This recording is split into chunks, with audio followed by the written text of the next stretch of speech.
Zambia Mazulu, au nom puissant de Malakima Congo, Malakima Kembo, Isaya Congo, notre puissant roi qui vient bientôt nous délivrer, Matondo. Donc Beluka à tous les bien-aimés frères et sœurs qui font un travail magnifique dans les réseaux sociaux pour nourrir les frères et sœurs.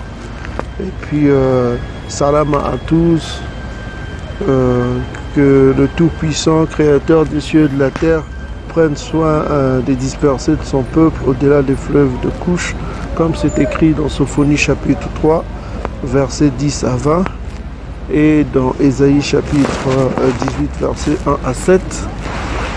Que le Tout-Puissant prenne soin des captifs aussi de son peuple, qui seront ramenés aux yeux de ceux qui sont dispersés au-delà du fleuve de Couche, comme c'est écrit dans le livre de Sophonie chapitre 3, verset 20. Les captifs de son peuple, les Bakongo qui sont allés en captivité dans les quatre coins de l'univers, que le Tout-Puissant ait pitié des captifs de son peuple et qu'il ramène nos frères. Ok? Donc, Missifa à tous les Ntantu, à tous les ennemis de Tatanzambi cités dans le psaume 83, versets 2 à 12. Donc, bien aimés frères et sœurs, donc, nous allons faire une série de vidéos concernant les apocryphes, notamment les apocryphes, pour que vous ayez une compréhension des apocryphes. Donc on va faire une petite lecture des apocryphes. Donc aujourd'hui on va commencer par Benant Sila, le chapitre 1. Ok? Donc pour tous les bien-aimés frères et sœurs qui voudraient avoir la connaissance profonde, il faut aller... Attendez, il y a la police qui passe là. Que ça passe d'abord. Donc je disais, pour tous les bien-aimés frères et sœurs qui voudraient avoir la connaissance profonde, vous avez les études bibliques dans odyssée.com, vous avez les liens dans notre description. Vous allez sur la description de cette vidéo ou de n'importe quelle vidéo, vous pouvez cliquer directement et vous avez accès directement aux études bibliques pour fortifier votre foi et avoir la connaissance. Donc on a publié dans Odyssée aussi un documentaire intéressant qui montre le problème que je vous avais parlé, le groupe sanguin Rhésus négatif. Donc vous allez voir cette vidéo, c'est intéressant pour que vous ayez l'instruction. Donc aujourd'hui on va commencer par vous donner une compréhension des apocryphes. Donc pour les études bibliques, il faut aller sur odyssée.com, hein. Vous tapez Tsiba Malunga, vous avez accès, ou bien vous cliquez juste sur le lien que nous mettons sur cette vidéo dans la description. Donc bien aimés frères et sœurs, on va commencer par Benant Sila, Siracide chapitre 1, pour avoir une compréhension des apocryphes. Donc on va vous donner les apocryphes. On va commencer par les livres de Siracide, hein. Benant Sila, Siracide, c'est Ecclesiasticus dans d'autres versions. C'est intéressant que vous ayez cette sagesse dans ces derniers temps, parce que nous vivons les temps de la fin, les temps des fléaux, et d'homme va tomber, comme c'est écrit. Et vous avez besoin d'avoir une connaissance profonde de la sagesse divine. Donc on commence par Benant Sila, vous pouvez lire chez vous. Donc on dit bien que toute sagesse vient de Tatanzambi. Donc c'est Tatanzambi qui donne la sagesse. Toute sagesse vient de Tatanzambi. Elle est avec lui à jamais. C'est ce qu'on dit. Qui peut compter le sable de la mer, les gouttes de la pluie et les jours du passé? Donc personne ne peut compter les sables de la mer et les jours passés. Qui peut atteindre les hauteurs du ciel, la largeur de la terre, la profondeur de l'abîme et la sagesse? Donc c'est la question qui se pose. Personne ne peut aller dans les cieux des cieux. Vous comprenez, même pour atteindre l'étoile la plus brillante que vous appelez Sirius, ok, Sirius, il faudra des milliers d'années. C'est impossible pour l'homme d'atteindre ça et d'être encore vivant. Donc personne ne peut atteindre ces cieux-là. Donc nous sommes dans Siracide chapitre 1, verset 2. Donc on dit bien qu'il y a des choses inaccessibles aux hommes. Donc Siracide chapitre 1, toujours verset 4. La sagesse a été créée avant toute chose et la lumière de l'intelligence dès l'éternité. Ça, vous pouvez aussi le retrouver dans Proverbe chapitre 8. On vous donne la naissance de la sagesse. La sagesse, c'est Yakongo. Ok? On dit bien, verset 5, la source de la sagesse, c'est la parole de Tata Nzambi. Donc, vous savez, dans Yokana, Jean chapitre 1, verset 1, on dit au commencement était la sagesse, était la parole. Donc, ici, on parle de Yakongo. La parole, c'est Yakongo. Et puis, on vous dit que plus loin que la sagesse est faite chair. Toujours dans le livre de Yokana, chapitre 1. Donc, ici, on dit aussi que la sagesse a été créée. Siracide, chapitre 1, verset 4. La sagesse a été créée avant toute chose et la lumière de l'intelligence dès l'éternité. Verset 5. On dit bien la source de la sagesse, c'est la parole de Tata Nzambi. Donc, on parle de Yakongo ici. Au plus haut des cieux, ses voix sont les commandements éternels. Donc, ces voix sont les commandements éternels. Donc, verset 6, on dit ici, à qui a été révélée la racine de la sagesse? Qui a connu ses desseins profonds? Donc, on pose la question. Personne ne connaît les desseins profonds. On pose la question. À qui la science de la sagesse a-t-elle été révélée et manifestée? Qui comprend la richesse de ses voix? Donc, on pose la question toujours. Verset 8. Il n'y a qu'un sage grandement redoutable assis sur son trône, c'est Tata Nzambi. C'est lui qui l'a créé, il l'a vu, il l'a fait connaître.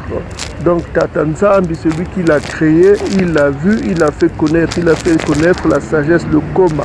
Le Koma, ce n'est que Yakongo. Verset 10. Il l'a répandu sur toutes ses œuvres. C'est pourquoi dans toutes les œuvres, vous voyez toujours le symbole de Yakongo. D'ailleurs, on avait publié une vidéo sur ça. Toujours l'entente dans YouTube qui déteste la vérité des Bantous, qui déteste tellement les Bantous, qui ne veulent pas que les Bantous se réveillent. Ils ont mis fin à cette vidéo, mais cette vidéo sera accessible sur Odyssée. Donc je dis ici, verset 10, on dit, il l'a répandu sur toutes ses œuvres, ainsi que sur toute chair, selon la mesure de son don, il l'a donné libéralement à ceux qui l'aiment. Donc la sagesse n'est accessible qu'à ceux que Tata Nzambi aime. Ok? C'est pourquoi on a dit que Ishaï avait dit que si vous m'aimez, gardez mes commandements. Celui qui est obéissant, il reçoit la sagesse. Donc Tata Nzambi n'aime que ceux qui obéissent à sa parole. Tata Nzambi n'aime pas les pécheurs. Ok? Donc la crainte de Tata Nzambi, la crainte de Tata Nzambi est gloire et honneur et joie et couronne d'allégresse. Donc c'est ce qu'on dit que la crainte de Tata Nzambi est gloire et honneur et joie couronne d'allégresse. Donc nous sommes au verset 12. On dit bien que la crainte de Tata Nzambi, est gloire, honneur et joie et couronne d'allégresse. Donc nous sommes au verset 12, on dit ici, la crainte de Tata Nzambi réjouit le cœur, elle donne gaieté, joie et longue vie. Donc si tu veux vivre longtemps, il faut avoir la crainte de Tata Nzambi. La crainte de Tata Nzambi, c'est quoi? C'est l'obéissance, c'est la fidélité. Ok? L'obéissance, la fidélité. Ok, mes bien-aimés frères et sœurs. Verset 13, on dit ceci que celui qui craint Tata Nzambi s'en trouvera bien à la fin. Il trouvera grâce au jour de sa mort. Ok? Donc celui qui craint Tata Nzambi, on dit bien ici, s'en trouvera bien à la fin. Il trouvera grâce au jour de sa mort. Donc voilà, il y a eu une récompense toujours quand on sert Tata Nzambi avec dévouement et obéissance. On continue, on dit l'amour de Tata Nzambi est une glorieuse sagesse à ceux qui se montrent. Tata Nzambi communique la sagesse pour qu'ils le puissent contempler. Donc la contemplation de la sagesse est le délice de tous ceux qui obéissent à ses commandements.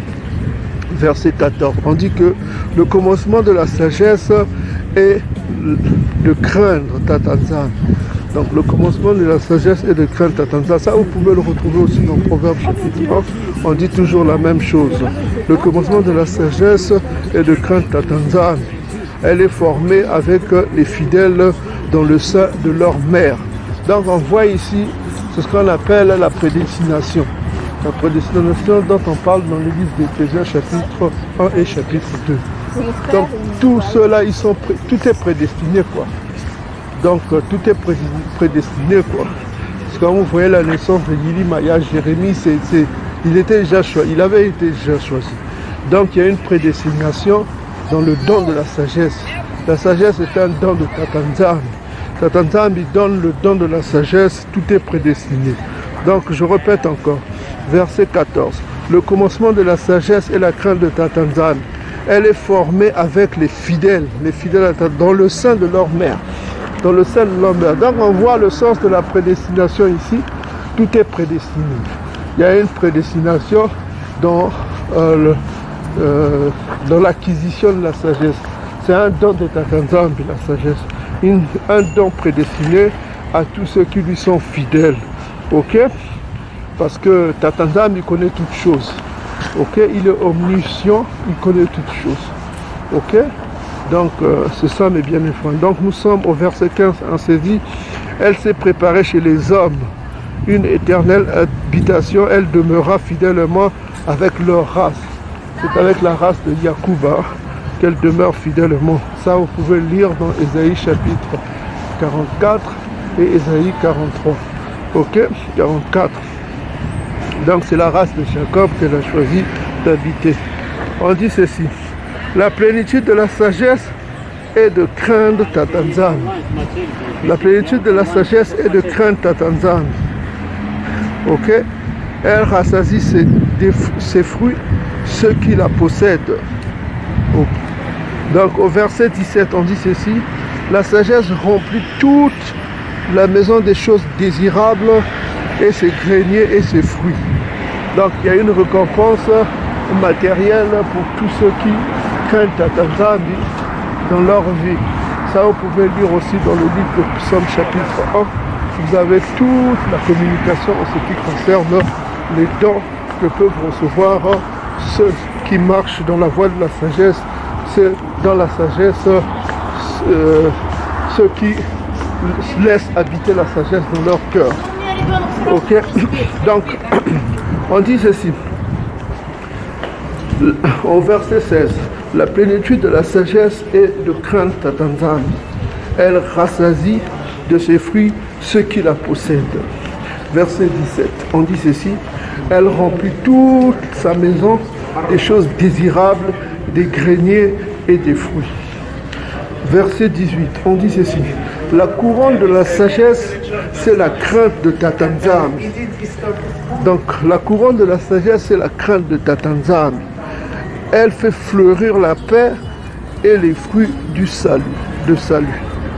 Donc il y a eu le salut qui est une grande récompense pour tous ceux qui reçoivent la sagesse et qui laissent habiter la sagesse en eux. Ok?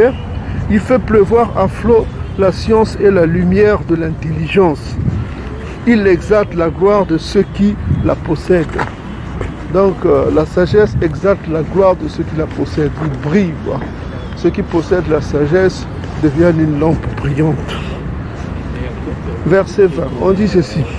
La racine de la sagesse est la crainte de Tatanzam et ses rameaux sont une longue vie. Donc, c'est ça, c'est magnifique, quoi. Donc, il y a une longue vie à la clé pour tous ceux qui vivent dans la sagesse. Ok? Verset 21, on dit ceci. La crainte de Tatanzam bannit le péché et celui qui s'y attache détourne la colère. Ok? Donc la crainte de Tatanzam bannit le péché. Celui qui s'y attache détourne la colère. Donc celui qui a la crainte de Tatanzam, il n'aime pas le péché. Il voit le péché comme une abomination. Ok? Donc verset 22, on dit ceci. L'homme injuste et emporté ne saurait être justifié, car la fougue de sa colère amène sa ruine. Donc, il y a toujours une issue négative pour tous ceux qui vivent dans le péché, quoi. Ok? Par contre, verset 23, l'homme patient attend jusqu'au temps voulu et ensuite la joie lui est rendue. Nous sommes au verset 24, on dit ceci: il cache jusqu'au temps voulu ses paroles et les lèvres de ses fidèles raconteront sa prudence. Ok. Verset 25. Les trésors de la sagesse renferment des maximes de prudence, mais la piété envers Tata Nzambi est en abomination aux pécheurs. C'est vrai que pour les pécheurs c'est étrange de voir celui qui craint Tata Nzambi, de voir sa piété.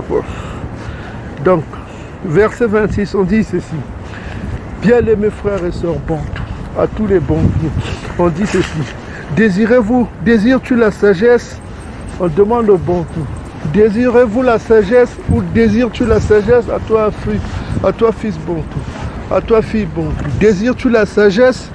Regardez la réponse, qu'est-ce qu'on dit? Donc nous sommes dans le Bénin Sila, Siracide chapitre 1 verset 26.